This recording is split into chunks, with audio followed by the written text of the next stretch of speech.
নমস্কার, আপনারা দেখছেন TV9 বাংলা আর আপনাদের সঙ্গে রয়েছে আমি ঠোঁটকাটা শুভজিৎ। মুখ্যমন্ত্রী শুভেন্দু অধিকারী তিনি রেজিনগরে ক্ষমতায় এসে প্রথমবার রাজ্যের মুসলিমদের সরাসরি সম্বোধন করলেন মুখ্যমন্ত্রী শুভেন্দু অধিকারী।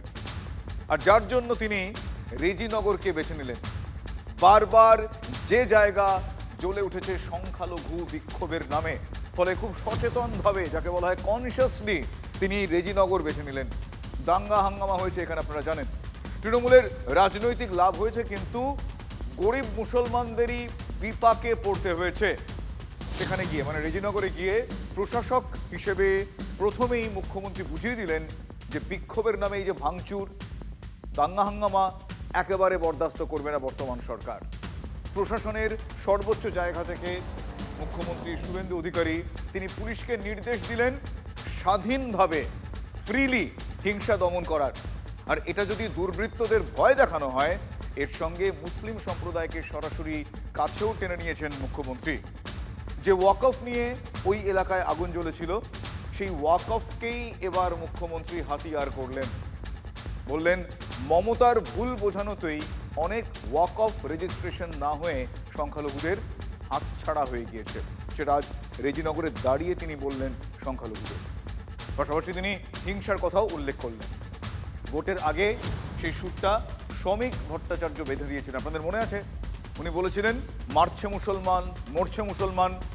এবার শুভেন্দু অধিকারী বললেন যে সংখ্যালঘুরা সেই হিংসায় নেমেছিলেন মমতা বন্দ্যোপাধ্যায়ের নির্দেশে। আস্থা রাখুন মুসলমানদের, সরাসরি এই বার্তা আজ রেজিনগরে গিয়ে শুভেন্দু অধিকারী দিয়েছেন। বারুইপুরের ওই ছোট্ট একরত্তি বাড়ির পরিবারের লোকেরা, তারাও সংখ্যালঘু। আমি ফোন করে কথা বলা, দেখাও করেছি। আগামীকাল তাদের বাড়িতেও যাব। তারা আমার উপর আস্থা রেখেছেন। বাকিরাও রাখুন, ফল হাতে নাতে পাবেন। এক্ষেত্রে আরও একটা বিষয় আপনাদের মনে করিয়ে দিই। কোন সময় দাঁড়িয়ে তিনি বলছেন? এমন একটা সময়, এমন একটা তারিখে তিনি সেখানে গিয়ে বলছেন যার ঠিক কয়েক মাসের মধ্যে রেজিনগরে উপনির্বাচন রয়েছে। মুসলমান অধ্যুষিত আসনেও বিজেপিকে জেতানোর আবেদন করেছেন মুখ্যমন্ত্রী শুভেন্দু অধিকারী। এবং তিনি উন্নয়নের স্বপ্ন এক প্রকার এই সময় দাঁড়িয়ে খুব সচেতনভাবেই, ওই যাকে বলে স্বপ্ন ফেরি করা, ঠিক উন্নয়নের স্বপ্ন তিনি সেইখানে দাঁড়িয়ে এক প্রকার ফেরিই করেছেন। রেজিনগরটা দেবেন তো? একটা নয়, দুটো ব্রিজ দেব। পরিযায়ী শ্রমিকদের বাড়ি ফেরাবো। যত আবাস লাগিয়ে দেব, যা চাইবেন দেব, দুহাত ভরে দেব। সরকার বিজেপি থাকবে। 207 MLA, নন্দীগ্রাম জিতে 8 হবে। 9 করবেন না 8-এ রাখবেন, রেজিনগরের উপর নির্ভর করবে। কাকে পাঠাবেন? ঝগড়া করবে, ধমকাবে, কমিউনিটির কথা বলবে, না উন্নয়ন চাইবেন? আগস্ট মাসে আসছে শক্তিপুরে, দুহাত ভরে দেব। রেজিনগরটা চাই। 8 MLA দিয়েছেন, 9 জন চাই। যা চাইবেন পাবেন। দেখুন, এই কথা অস্বীকার করার কোনো জায়গা নেই। তৃণমূল জমানায় বারবার মুর্শিদাবাদে আগুন জ্বলেছে, বারবার সেই ছবি দেখতে পাওয়া গিয়েছে।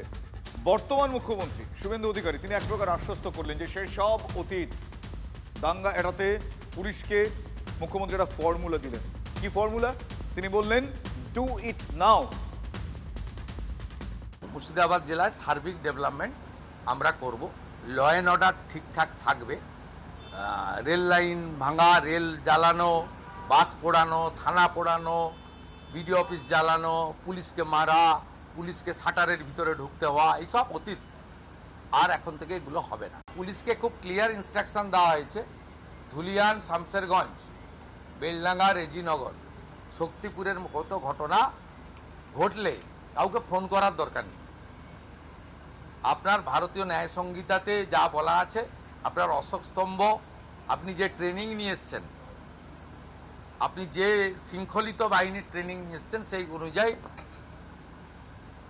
ডু ইট নাও পরিষ্কার খোলা ছুট দেওয়া হয়েছে। আচ্ছা, তৃণমূল জমানায় সেখানে কি শুধুই আইন শৃঙ্খলা খুন হয়েছে? না, এমনটা নয়, একেবারেই নয়। তৃণমূল জমানায় পরিবেশও খুন হয়েছে, মানে এনভায়রনমেন্টও খুন হয়েছে। হত্যালীলা বলতে পারেন সেটা। ব্যাক টু ব্যাক সেই ঘটনা ঘটেছে, তারা তোয়াক্কা করেননি। গতকাল সারা রাত বৃষ্টি হয়েছে, হতেই পারে বৃষ্টি, সেটা খবর না। খবরটা হচ্ছে তারপর সকালের এই ছবিটা, যে ছবিটা এই মুহূর্তে সাইড ওয়াইজ আপনাদের দেখাবো। সারা রাত বৃষ্টি, সেটা খুব একটা অন্যরকম ঘটনা নয়। দেখুন সারা রাত বৃষ্টি হওয়ার পর কি ঘটেছে। এই ছবিটা ভাইরাল হয়ে গিয়েছে। জায়গাটা হচ্ছে কৈখালির কাছে হলদিরাম। সেই হলদিরামে প্রায় আস্ত গাড়ি ডুবে গিয়েছে এবং এই ছবিটা ফি বছরের, প্রত্যেক বছরের এক বর্ষাতে বারবার এই ঘটনা ঘটে। আরও একবার যে কারণে দেখাচ্ছি, দেখুন গাড়ি কতটা ডুবে আছে সেই ছবিটা দেখলে বুঝতে পারবেন। সারা রাত বর্ষায় এই দশা প্রত্যেক বছর ঘটছে। অল্প সময় একটু বেশি যদি বৃষ্টি হয়, সে অল্প বৃষ্টিতে বা একটু বেশি যদি বৃষ্টি হয় অল্প সময়ের জন্য, কৈখালি ডুবে যায়। হলদিরাম, চিনার পার্ক একই ছবি দেখতে পাওয়া যায়। কোথাও হাঁটু সমান জল, কোথাও দেখা যায় প্রায় বুক জল। জল জমে, তার কারণ হচ্ছে জল যাবে যে, মানে না জমে জলকে তো একটা জায়গা দিয়ে যেতে হবে, সেই জায়গাটা নেই। আপনারা বলবেন নয়াঞ্জলি ছিল অতীত, কিন্তু নয়াঞ্জলি তৃণমূল আমলে, ওই শুরুতেই বললাম খুন, তৃণমূল তার সময় তার ক্ষমতা বলেই নয়াঞ্জলিও ভ্যানিশ করে দিয়েছে। যেভাবে নয়াঞ্জলি বোঝানো হয়েছে লেক টাউনে ভিআইপি রোডের পাশে, জেলা প্রশাসন তারা মনে করছেন এখনও তৃণমূল আমলে যে রোগ, সেই রোগের হ্যাংওভার যায়নি। সেই রোগে যেভাবে সেই রোগ ছড়িয়েছে তার ফল এখনও ভুগতে হচ্ছে। তার কারণ এই ছবিগুলো আরও একবার চোখে আঙুল দিয়ে, এই ভোগান্তিগুলো আরও একবার চোখে আঙুল দিয়ে দেখাচ্ছে যে কিভাবে পরিবেশ প্রকৃতিও চুরি করে ফেলেছিল, খুন করে ফেলেছিল তৃণমূল কংগ্রেস। নয়াঞ্জলি বুঝিয়ে বেআইনি নির্মাণ হয়েছে, সেই নির্মাণ নিয়ে রিপোর্ট দিতে জেলা শাসককে কলকাতা হাইকোর্ট নির্দেশ দেয়। আজ সেই রিপোর্ট দিয়েছে, ঠিক একটা দায় সারা রিপোর্ট। আর সেই রিপোর্ট পেয়ে ভারপ্রাপ্ত প্রধান বিচারপতি তিনি রেগে গিয়েছেন, রুষ্ট হয়েছেন। উত্তর চব্বিশ পরগনার জেলা শাসককে সশরীরে হাজিরা দিয়ে সেই রিপোর্ট জমা দেওয়ার নির্দেশ দিয়েছে হাইকোর্ট।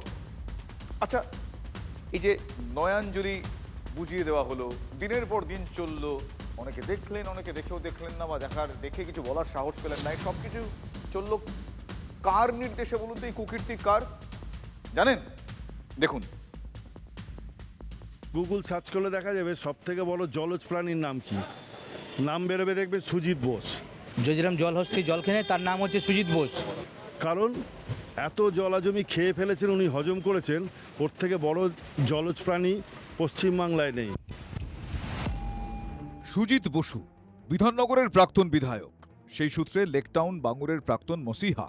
সুজিতের বিরুদ্ধে শুধু চাকরি চুরির অভিযোগ নয়, নয়াঞ্জলি চুরিরও অভিযোগ। উল্টোডাঙ্গা থেকে বাঙুর ভিআইপি রোডের পাশে নয়াঞ্জলি একেবারে দিনের আলোয় বুঝিয়ে দিয়েছিলেন সুজিত। কোনো রাগঢাক না রেখেই নাম দিয়েছিলেন সৌন্দর্যায়ন। কোথাও নয়াঞ্জলি বুঝিয়ে পার্ক, কোথাও নয়াঞ্জলি বুঝিয়ে পার্কিং, কোথাও বেআইনি নির্মাণ। প্রকৃতির ভারসাম্যের সর্বনাশ করে সরকারি খাস জমি নিয়ে ছিনিমিনি খেলেছিলেন সুজিত। চোখ বুঝেছিল মমতা বন্দ্যোপাধ্যায়ের সরকারও।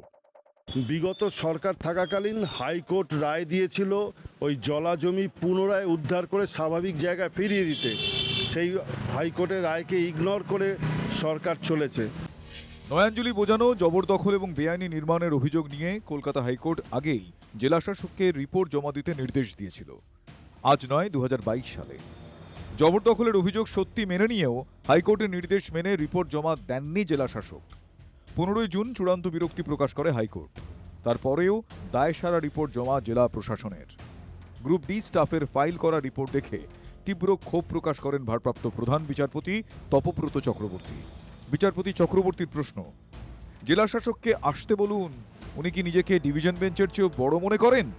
জেলা শাসককে বিচারপতি পার্থসারথী সেনের প্রশ্ন, প্রধান বিচারপতিকে অসম্মান করছেন, আপনি এত ব্যস্ত? জেলা শাসককে নির্দেশ দিয়ে ভারপ্রাপ্ত প্রধান বিচারপতি তপব্রত চক্রবর্তীকে বলেন, আমাদের মনে হচ্ছে ইচ্ছা করেই নির্দেশ অমান্য করছেন, তাই সশরীরে আসতে হবে হলফনামা নিয়ে। হাইকোর্টের কড়া অবস্থান দেখে খুশি লেকটাউন বাঙুরের মানুষজন। সব রাগ সুজিতের উপরেই। এটা সর্বজন বিদিত যে এই ব্যাপারে মূল মাথা হচ্ছে সুজিত বোস এবং তার ছেলে সমুদ্র বোস। ইকোলজিক্যাল যে ব্যালেন্সটা সেটা নষ্ট করে দিয়েছে। আমি আজকে বাঙুরে আসবো বলে ফোন করে আমাকে আসতে হচ্ছে, সেটা হচ্ছে জল জমেছে আমার, কারণ তো বিভীষিকা। উল্টোডাঙ্গা থেকে নিয়ে পুরো বাঙুর লেকটাউন পর্যন্ত পুরো উনি জলহস্তি টাইপে খেয়ে নিয়েছে। এটা দেখিয়ে দিল আমরা এটাকে সৌন্দর্য করছি। একটা সৌন্দর্য করতে গেলে খালটাকে রেখে দিয়েও তো সৌন্দর্য করা যায়। জলাজমি শুধু বোঝানো নয়, জলাজমির ধারে বেআইনি নির্মাণ হয়েছে যথেচ্ছভাবে এবং বাণিজ্যিক পারপাসে ব্যবহৃত হচ্ছে। সেখানে বিভিন্ন বড় বড় গাড়ির শোরুমকে ভাড়া দেওয়া হয়েছে তারা যাতে পার্কিং করতে পারে, বড় বড় বিয়ে বাড়িগুলোর এন্ট্রান্স যাতে হয় সেখানে গাড়ি পার্কিং করতে পারে, সম্পূর্ণটাই জলাজমির বুঝিয়ে হয়েছে। হাইকোর্ট কি নয়াঞ্জলি ফেরানোর নির্দেশ দেবে? বেআইনি নির্মাণ ভেঙে স্বমহিমায় ফিরবে কি নয়াঞ্জলি? আমাদের এই সরকার এটাকে যদি আবার পুনরায় নয়নজলিতে না ফেরাতে পারে তাহলে বিধাননগরের অবস্থা খুবই শোচনীয় এবং আমাদেরকে এরকম জলেই ডুবতে হবে। নয়নজলি ভরাট হলে কী হয়, কলকাতার ড্রেনেজ ব্যবস্থা যেমন অচল হয়ে যায়, কলকাতা ফ্লাডেড হয়ে যায়। যত নয়নজলি ভরাট হবে, যত পূর্ব কলকাতার জলাভূমি ভরাট হবে, যত পুকুর ভরাট হবে, তত কলকাতায় প্লাবিত হবে, অল্প বৃষ্টিতেই প্লাবিত হবে। ভরা বর্ষায় লেকটাউন বাঙুরের সবচেয়ে বড় ভাবনা এটাই।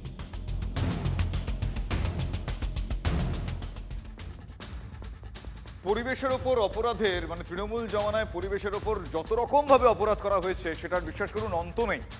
মমতা বন্দ্যোপাধ্যায়ের আমলে একটা কাজ খুব হতো, খুব শোনা যেত, সৌন্দর্যায়ন। সৌন্দর্যায়ন, যে সৌন্দর্যায়নের নামে ভিআইপি রোডের ধারে নয়াঞ্জলি চুরি হয়ে গিয়েছে, সেই সৌন্দর্যায়নের নামে দেদার গাছ খুন করা হয়েছে, অথবা বহু পুরনো গাছগুলোকে অপমৃত্যুর দিকে ঠেলে দেওয়া হয়েছে বিভিন্ন রকম ভাবে। ব্যাকগ্রাউন্ডে যে মিউজিকটা বেজেছে সেই মিউজিকটার নাম সৌন্দর্যায়ন। সৌন্দর্যায়ন। আজ সকালে স্ট্র্যান্ড রোডের একটা ছবি দেখে আবারও সেই কথাটা মনে পড়েছে, আবারও জিনিসটা দেখতে পাওয়া যাচ্ছে, একেবারে রিভিল্ড, স্পষ্ট। স্ট্র্যান্ড রোডে একটা বিরাট বড় গাছ ভেঙে পড়ে। ওই গাছটা যখন ভেঙে পড়ে আপনারা দেখলে বুঝতে পারবেন ওই গাছের গোড়ায় অনেকটা পাথর উপড়ে গাছটা ভাঙে, ফলে বুঝতেই পারছেন শিকড় বাকড়ে গিয়েও আঘাত করা হয়েছে। ঝড় কিন্তু হয়নি, হাওয়াও খুব বেশি ছিল এমন না। তাহলে একটা গাছ এভাবে ভেঙে পড়লো কি করে? আমার সহকর্মী সুজয় পাল ও একটা প্রতিবেদন পাঠিয়েছে, একটা রিপোর্ট পাঠিয়েছে, দেখুন কিছুটা ক্লিয়ার হবে আপনাদের। ঝড় নেই, ঝঞ্ঝার নেই, সাধারণ বৃষ্টিতেই একটা প্রকাণ্ড বটগাছ উপড়ে গেল স্ট্যান্ড রোডে। আমরা যদি একবার এই গাছের শিকড়ের দিকটা দেখি, গাছটি এমনভাবে ছিল যার সঙ্গে মাটির কোনো যোগাযোগ নেই বললেই চলে। ফলে সাধারণত যেটা দেখা যায় যে বটগাছ শিকড় এতটাই শক্ত হয় যে কোনো ঝড় ঝঞ্ঝা বা সাইক্লোনও বটগাছকে মাটি থেকে উপড়ে ফেলতে পারে না। আর সেখানে সাধারণ কোনো ঝড় ছাড়াই, কোনো হাওয়া ছাড়াই একটা প্রকাণ্ড বটগাছ সম্পূর্ণভাবে উপড়ে পড়লো রাস্তার উপরে। এর কারণ কি? এর কারণ যদি আমরা ছবিটা দেখানোর চেষ্টা করি, যে যেভাবে গাছটি ছিল, অর্থাৎ গাছের সঙ্গে, গাছের শিকড়ের সঙ্গে মাটির কোনো সংযোগ ছিল না, বরং কংক্রিটের সংযোগ ছিল। এই দেখা যাচ্ছে গাছের শিকড় সম্পূর্ণভাবে কংক্রিট রয়েছে, লোহার গ্রিল সেটা গাছের মধ্যে প্রবেশ করছে। ফলে গাছ যদি মাটি না পায়, শিকড় যদি মাটির ভেতরে শক্তভাবে প্রবেশ করতে না পারে, সে তার জন্যই কিন্তু গাছ উপড়ে যাওয়ার ঘটনা ঘটে। বুঝলেন তো, গাছের গোড়া সেটাকে বাঁধিয়ে দেওয়া হয়েছে, বাঁধিয়ে দিয়ে ডেকে আনা হয়েছে সর্বনাশ। ভেঙে পড়া গাছের গোড়াটা আপনারা দেখেছেন, শিকড়ের মধ্যে বড় বড় পাথর, এমনকি লোহার গ্রিলও শিকড়ের মধ্যে ঢুকে পড়েছে। ভাবুন একবার, যে কারণে বললাম গাছের অপমৃত্যু, খুন করা হয়েছে দিনের পর দিন গাছালি। ফলে শিকড় ছড়াতে গাছটি পারেনি, মাটি আঁকড়ে রাখতে শিকড় পারেনি, তাই সামান্য বৃষ্টি হয়েছে, হাওয়াও খুব বেশি দেয়নি, হুড়মুড়িয়ে গাছ ভেঙে পড়েছে, গাছের অপমৃত্যু হয়েছে। আচ্ছা, একটু অন্যরকমভাবে যদি প্রশ্নটা করি এই ছবিটা দেখে আরও একবার, এটাই কি ফিরহাদ হাকিমের নগর পরিকল্পনা ছিল? নগর উন্নয়নের ওয়ান অফ দ্য মডেলস ছিল? গোটা কলকাতা শহর জুড়ে, শহরতলি জুড়ে এই দৃশ্য তো একটা নয়, একটার পর এক ঘটেছে। তাহলে এটাই কি সৌন্দর্যায়নের নমুনা? বিশেষজ্ঞদের সঙ্গে কথা বলার পর তারা যেটা বলছেন, এই যে গাছগুলো, এগুলো চরম অস্বাভাবিক অবস্থায় রয়েছে এবং এটা গাছের স্বাস্থ্যের জন্য একেবারেই ভালো না। তার কারণ যেভাবে কংক্রিটের বাঁধনের মধ্যে গাছটিকে লাগানো হয়েছে সঠিক নিয়ম না মেনে, এতে গাছটি তো চরম অস্বাস্থ্যকর পরিস্থিতিতে রয়েইছে, তার সঙ্গে সঙ্গে গাছের যে শিকড় তা এই বাঁধন, কংক্রিটের বাঁধনকে ভেদ করে বেরিয়ে আসছে। আমরা যদি দেখি গাছের শিকড় এভাবেই কিন্তু এই কংক্রিটের বাঁধনকে ভেদ করে বেরিয়ে আসছে। গাছের ক্ষেত্রে এটাকে শ্বাসকষ্টের শামিল বলা যেতে পারে, তার কারণ সঠিকভাবে জল এবং বাতাস গাছের যে পরিসরে প্রয়োজন তা গাছটি পেয়ে ওঠে না এই কংক্রিটের বাঁধনের জন্য। সঠিক নিয়ম না মেনে কলকাতা শহরের মূলত গুরুত্বপূর্ণ রাস্তার দুদিকে বহু জায়গায় এরকম গাছ লাগানো হয়েছে।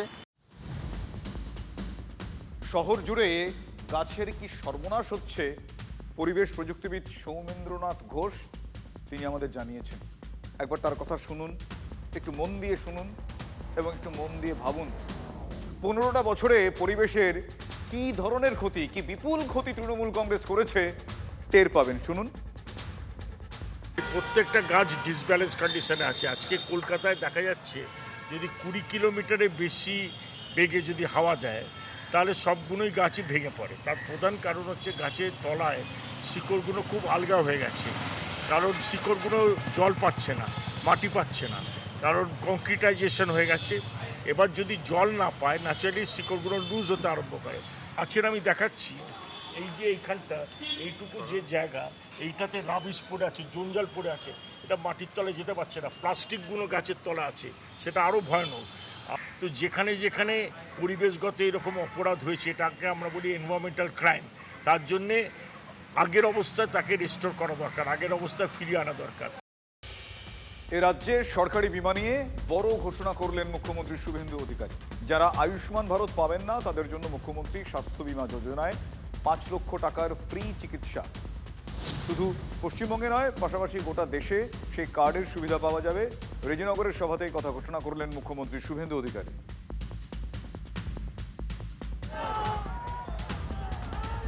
6.5 কোটির বেশি মানুষকে আয়ুষ্মান ভারতের কার্ড দেব। যারা আয়ুষ্মান ভারতের কার্ড পাবেন না তাদের জন্য মুখ্যমন্ত্রী স্বাস্থ্য বিমা যোজনায় 5 লক্ষ টাকার চিকিৎসা ফ্রি দেব এবং সেই চিকিৎসার কার্ড আগের সরকারের মতো শুধু বাংলায় নয় গোটা ভারতে যাতে সেই 5 লক্ষ টাকার বেনিফিট পান সেই ব্যবস্থাও আপনাদের সরকার করবে।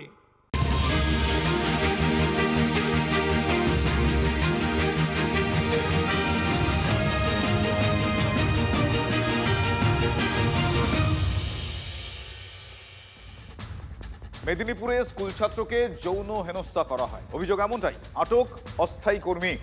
মেদিনীপুরে একটি বেসরকারি স্কুলের ঘটনা এটি। স্কুল ছুটির পর বাড়ি ফিরে মা বাবাকে গোটা বিষয়টি জানায় প্রথম শ্রেণীর ওই পড়ুয়া। অভিভাবকদের কাছ থেকে অভিযোগ পেয়ে অভিযুক্ত ওই অস্থায়ী কর্মীকে পুলিশের হাতে তুলে দেয় স্কুল কর্তৃপক্ষ।